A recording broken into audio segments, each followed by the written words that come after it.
今日の全国の新型コロナウイルスの新規感染者は午後6時半現在の ANA の集計で2400人を感染拡大に歯止めがかかりません。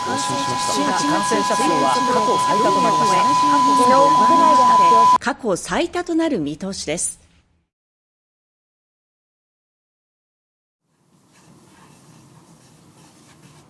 买的鸭肝，底下是海的丝。11月10日，时代店有个从业员感染了那个科罗娜，时代的海底捞店，让他关1个星期的门。过年的时候准备回去的，然后1月份就封城了，也回不去。他们就说这个东西是跟那个 SARS 很像，相当于你只要得了，你就算治好了，你也有很严重的后遗症。开始的时候就很慌嘛，就每天刷那个新闻，然后再刷那个微博。不走，拜拜。国外的那些媒体是夸大了，就也没有说到那种在家里等死那种状态。我有个朋友，他的家人是得了，最后是痊愈了的，但是知道的是确实有人绝户了，这大部分人其实都治好了。新冠是属于它没有什么特效药的嘛，你只能增加自身的免疫力。武汉的方舱医院的那个菜谱是我妈跟一个酒店一起做的一个菜谱，虽然说它不是一线啊，但是当时疫情的时候也没有休息，就每天也得去那个就做后勤的工作嘛。哎，当时反正也还很担心，怕说感染了之类的。妈，现在情况是不是很危险的？姑娘，你不用担心，我们医院的那发热病人都已经转出了。春节完了以后我们就正常的上班，那这个院内都会消毒，完了以后我们防护措施都做到位，没什么问题的。还有就是增强免疫力就可以了。发病的或者是那种比较严重都是自身疾病，自身情况不好的，老年呐、肥胖的呀，有自身疾病的这块妈妈都不是啊，你不用担心。我本来是一个人家看那种傻乎乎的那种女孩，就因为崇拜我妈，想证明自己不是一定要靠父母的一个人，所以就来这边了。日本这边当时就是不让开门嘛，不是那个什么东京都知事说什么希望大家不要出门，不要开门。当时也没有猫，然后一个人又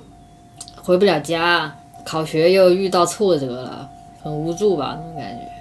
就那段时间那种症状有一点又感觉到了，就是你开始睡不着了，耳朵又开始耳鸣了，就是这种电波传到你脑袋那个声音，就是那个声音一模一样，就很难受，一直在你脑袋里面响。反正就是睡不着的时候，你就会不停的去刷新那个页面，不停的刷新那个页面，然后你整个人很紧张嘛，然后你其实也找不到你想看的东西，你也不知道你想看什么东西，就是你看一下你就不想看了，然后再继续不停的刷新，刷到睡着为止，2、3点吧。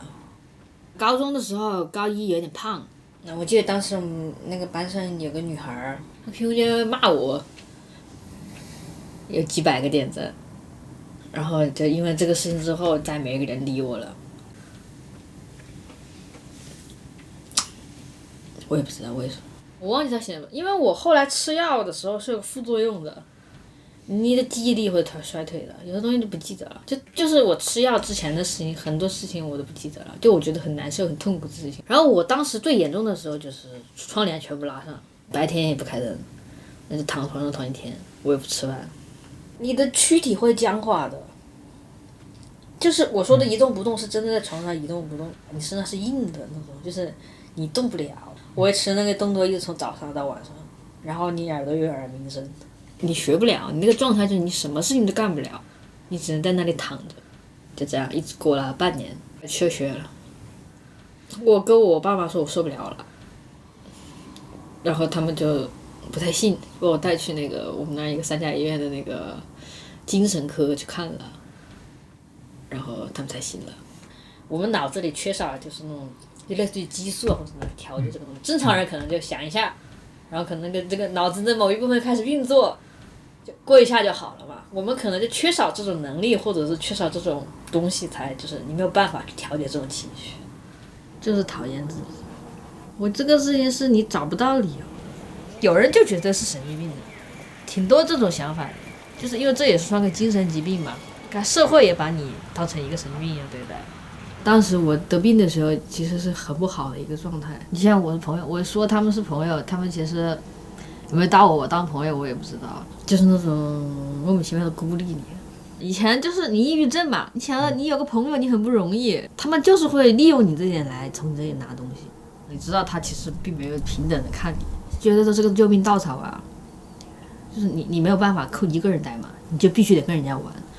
你一跟人家玩，你就要给这个钱。我以前过生日请吃饭2-3千的给的，然后没有收到过礼物。因为抑郁症的人其实是没有自己生活的，我不知道我自己生活应该怎么样的，就会扒住别人那种感觉。你谈恋爱也是个非常窒息的一个事情，就是逼他，就这种24小时监控别人的嘛。他当时在美国读书了，他跟他朋友去了个山里玩，就我一直跟他吵架呀，然后跟他闹自杀，他就和我说，那我今天回来吧，他就坐大巴坐了10个小时。就是那个地方是个山里，没有办法，你只能坐大巴出来，坐大巴坐10个小时，坐到机场，然后再飞到武汉嘛来找我。不是正常人嘛，当时我以前是把他当成我生活的全部，你就觉得他应该把你放在所有东西的第一位啊，就觉得他不该有朋友，只该有你。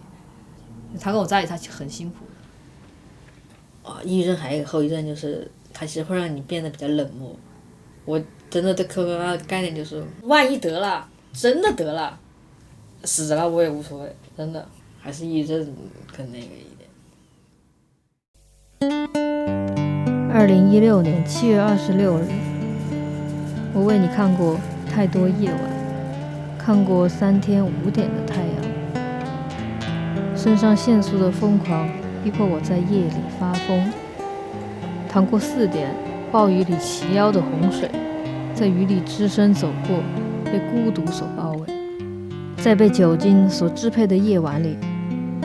听到的只有一句我无话可说。那样的耳鸣声一直充斥着我的脑袋，这样的无数的夜晚，这样无数的耳鸣声和幻想，最终从一个鼓噪的疯子变成了安静抑郁的怪物。在无数的人那里都得到的只有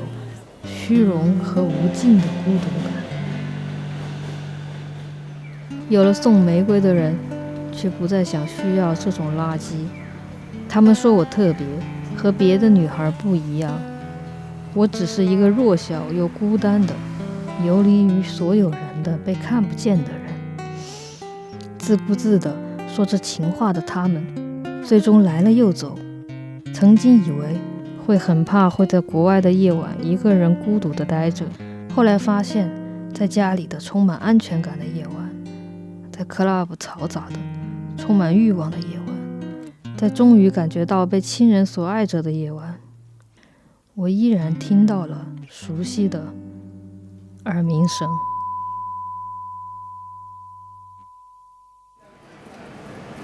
之前的中国面没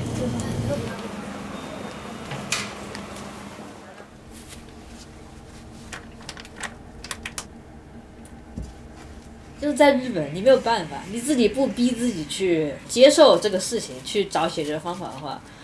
你在国内你给他躺那儿，你点外卖你就可以活了。你在日本可以这样吗？不可以的。所以就还挺感谢来这儿。武汉的食物大家知道的都不好看，但是味道又还挺好吃的。我在国内不会做饭的，吃过饭都说难吃。我本来喜欢小动物嘛，小动物给你的爱是唯一这个世界上你可以买到的。我知道我是因为缺爱，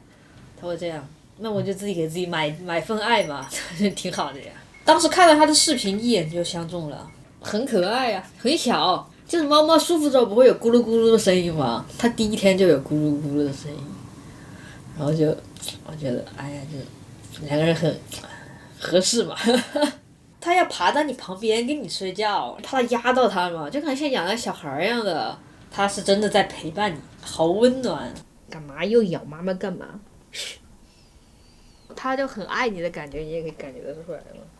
之前有一次我挺难受的时候，它就直接到我面前，把个屁股对着我，然后就坐在我旁边，我就觉得，就选它真的选对了。每天都很幸福。那就是他妈妈小时候一把屎一把尿喂大的嘛。怎么了，宝宝？宝宝，怎么了，宝宝？热水水，不怕哦，不怕。哎呀，妈妈又要洗裤子了。然后后来因为疫情，你就属于自己跟自己的时间独处的时间更多了嘛，思考的时间也更多了。就我接受自己了，就是属于那种，因为你每天你也出去不了嘛，你每天跟猫嘛，你跟它弄吃的，你就必须得从床上下来嘛，因为你一饿，一个很明显就是你的生活你就只有这个床了，你不可能动的，那你得管它嘛，那你就得跟它弄吃弄喝的嘛，那就干脆给自己也弄吃弄喝了嘛，就自己也把自己照顾了嘛。跟以前那种休学的时候在家自己折磨自己状态是不一样，现在是一个你是乐观向上的状态嘛，自己接受自己了。我现在目标就是我想考上早稻田，他要不要我是他的事。争取在那个上班之前可以把注会考下来。以前为什么校园暴力会让自己这么难受，是因为别人影响到自己了，现在不会这样了，就是慢慢一点点的自己慢慢变好嘛，从一个不太正常的一个人慢慢变成正常人，然后现在说起来好像也在正常人里面你不算差的了。因为我以前就相当于天天失败嘛，没有什么让你觉得你做了什么成功的事情。来日本之后开始慢慢有了，我是想通了，就是如果说我有小孩的话，我知道什么事情该做，什么事情不该做，然后我也不会说因为工作特别忙去忽略自己的小孩，给他最多的爱。他能不能成为一个优秀的人无所谓，希望他当一个正常人。其实人爱自己是个非常难的事情，你说普通的人没有那种疾病的人，你要他说爱自己这个事情也很难的。就我不管我多难受，我肯定会去好好吃饭，什么方法都没有爱自己管用，就只有爱自己，你才这些东西全部都有答案。那我已经好了，我已经 OK 了，我觉得我自己很好，我非常爱我自己。